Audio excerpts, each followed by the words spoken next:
Homer and Marge were getting intimate in the yard when suddenly a meteor streaked down and struck Marge's hair before landing in the Simpsons' backyard. The meteor cracked open, emitting a green glow from within. Homer, thinking it was Space Marshmallow, tried to eat it, but no matter how hard he tried, he couldn't get it down. Lisa urged him not to eat the unidentified object, but Homer would never pass up anything edible.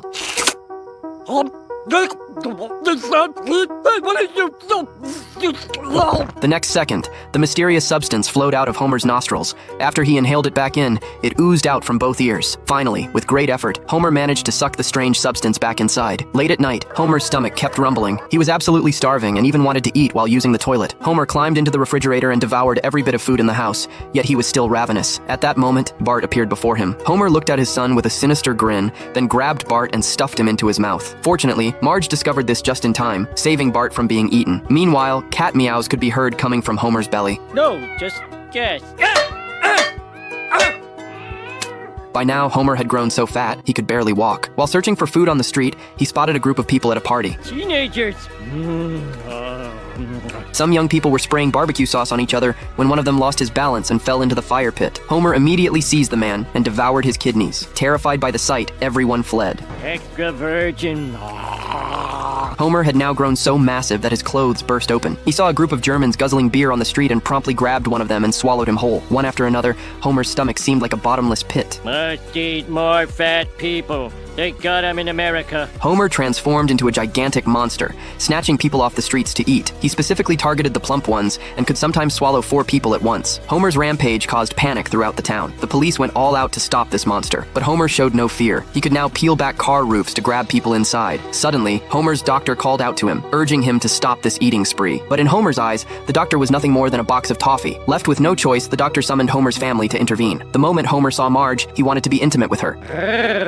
I have to be honest with you. I can't love a 4,000-ton cannibal. What happened to for better or for worse? To keep Marge by his side, Homer was now willing to do anything. So the mayor set up a shelter for the homeless, complete with warm beds and beautiful women as companions. The vagrants rushed in eagerly, never expecting they would end up being devoured by Homer. Nice to be indoors, isn't it?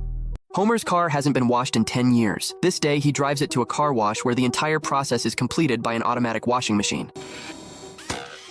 But when checking out, Homer is asked to pay $10, while Flanders, who's standing nearby, only needs to pay $5. Hey, how did Churchy LaFemme get half price? The cashier explains that he gets a senior discount. This makes Homer very angry. Flanders? Well, we'll see about that. At the afternoon church gathering, Homer publicly accuses the seemingly honest Flanders of not actually being honest. He then reveals how Flanders fraudulently used a fake senior discount card to cheat the car wash. Everyone is shocked to hear this. Homer smugly points out that senior discount cards can only be used by people over 55, and Flanders is obviously not that age. Seeing the situation, Flanders reluctantly admits that he's actually 60 years old. Everyone is even more shocked. They're all curious about how Flanders manages to maintain himself so well. I just follow the 3 C's: clean living, chewing thoroughly, and a daily dose of vitamin church. And of course, I resist all the major urges. Everyone starts complaining about this. Wouldn't life be boring if people lived this way their whole lives? Flanders suddenly begins to doubt himself. After returning home, he tries to mess up his beard, but his family doesn't find it funny at all. At this moment, Homer next door is barbecuing on his roof using the chimney. Okay, no more gasoline. Full power! Flanders hopes Homer can help him find some fun. Well. So Flawless Flanders needs help from Stinky Pants Simpson. Yeah, I guess I do. Welly. Mr. Clean wants to hang with Dirty Dingus McGee. How about it, Homer? Will you teach me the secret of your intoxicating lust for life? Wellity. Stop that! Will you help me or not? Let's do it. So what about all this meat? Homer demands that Flanders pay him $5 every day and strictly follow the plan he creates. Although Flanders hesitates somewhat, thinking about how boring his life is, he decides to sign the contract. Their first destination is Las Vegas. The glamorous nightlife here is perfect for finding fun. Homer first takes Flanders to try gambling, then to taste the local specialty drinks and some specialty services. Flanders endures his inner resistance. After a night of wild spending, when they wake up again, it's already noon the next day. Flanders is very excited about this indulgence, but unexpectedly, trouble soon finds them. Hi, I'm Mrs. Ned Flanders. Ah! Hey, smooth move, Flanders. And I'm Mrs. Homer Simpson. It turns out that because they drank too much alcohol yesterday, they somehow drunkenly registered for marriage with some call girls here. We are so dead.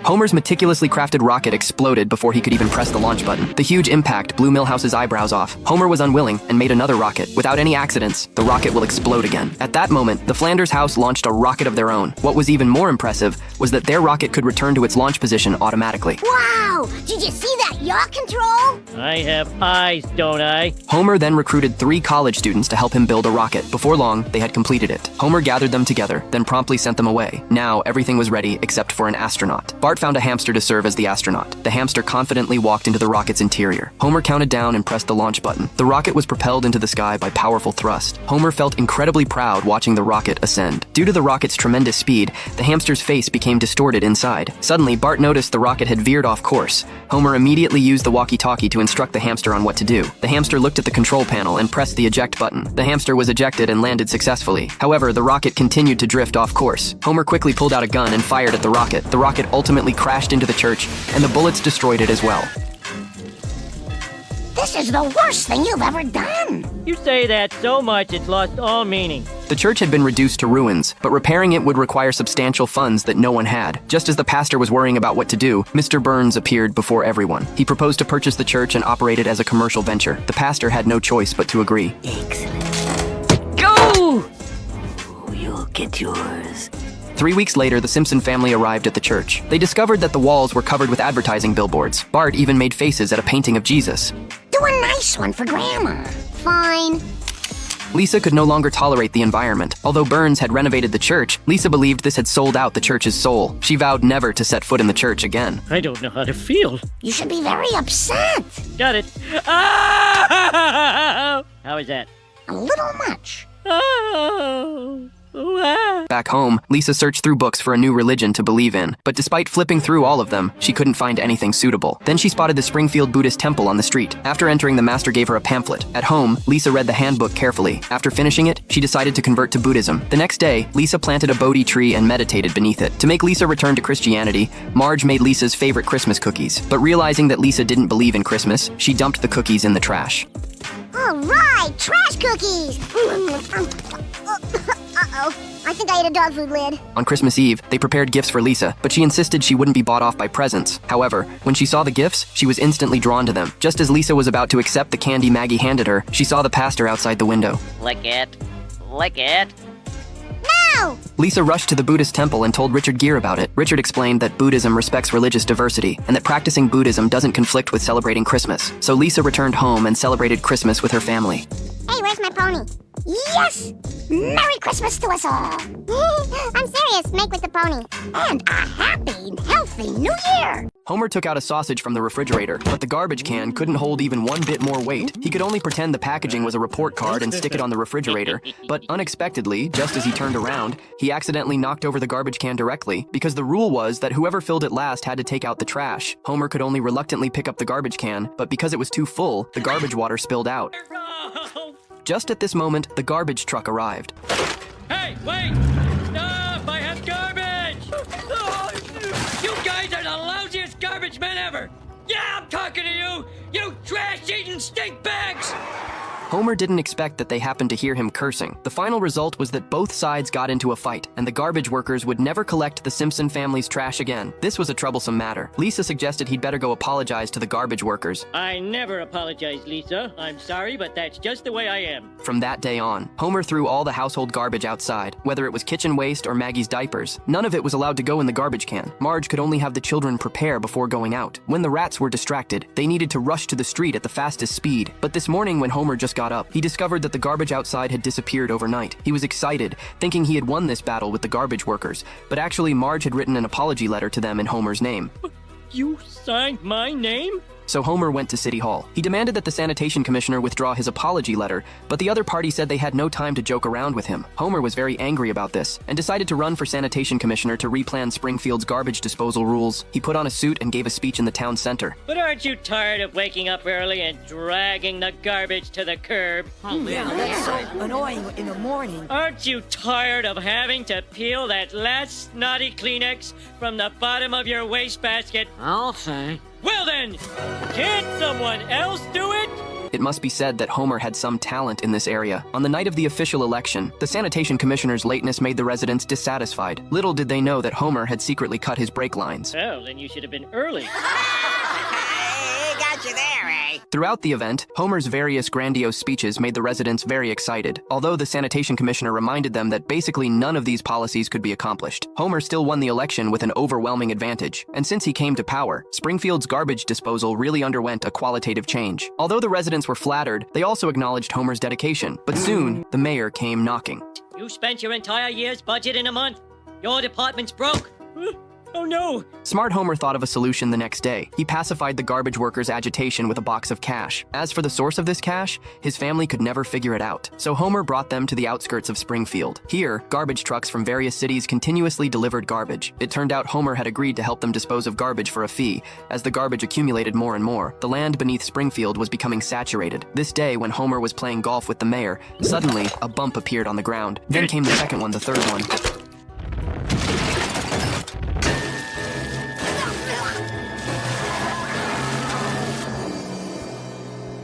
Bart eats a lot of junk food every day. Soda, chips, burgers, chocolate, and candy. He's tried them all. After 3 weeks of this, Bart has successfully turned into a little fatty. Now he can barely even walk. When he rides his skateboard, he can actually crack the pavement. Walking down the street, his body weight is enough to send cars flying.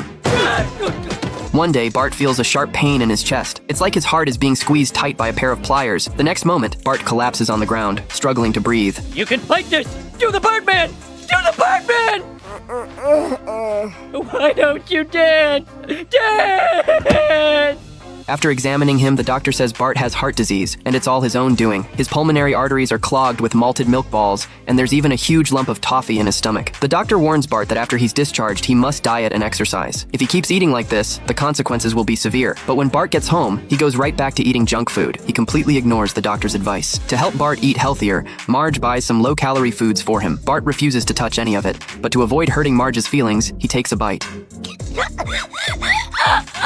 Although Bart is allergic to cauliflower, Marge prepares a vegetable platter with things he can eat. But when no one's home, Bart dumps all the vegetables in the trash. Then he pulls down a poster from the wall, revealing a huge stash of snacks hidden behind it. Lisa sees everything. She plans to tell Homer, but Homer turns out to be even worse than Bart. He's literally lying in bed drinking a milkshake. Okay, we all in? Hurry! They're melting!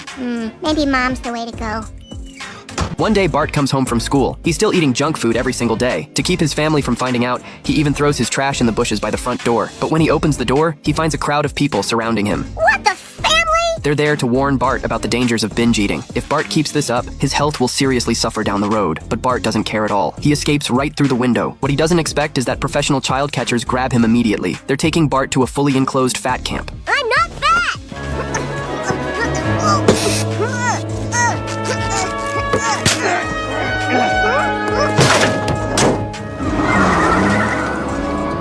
At the camp, Bart undergoes rigorous training every day, but the camp is expensive, and Marge and Homer can't afford it, so they turn their home into a youth hostel to earn some extra cash. Before long, Bart can't take the camp anymore. He even sneaks ice cream in the basement. When the coach catches him, he brings Bart back home. There, Bart sees his family working hard to serve guests just to pay for his treatment. Homer is even dancing for the German tourists, enduring all kinds of humiliation for a few measly tips. This is all my fault. I'll never eat junk food again, I swear! That night, Bart sneaks to the school. He retrieves a key from under a mat and opens the school gate. Then he goes inside and destroys all the vending machines. Bart swings the hammer hard, smashing them to pieces. He regrets eating so much junk food. I'm ending your vending, dog. Bart comes home with 2 big bags of money. He tells his parents he's learned his lesson and swears he'll never eat junk food again. Homer is relieved that Bart has recognized his mistake. Now all they have to do is kick those Germans out. Everything at the Simpson house is back to normal, but Bart only spent 1 week at the fat camp. There are still 3 weeks left. It seems like a waste of money not to go back. But who else needs to lose weight? Maggie? Grandpa? My seldom seen half-brother Herb? Why is everyone looking at me?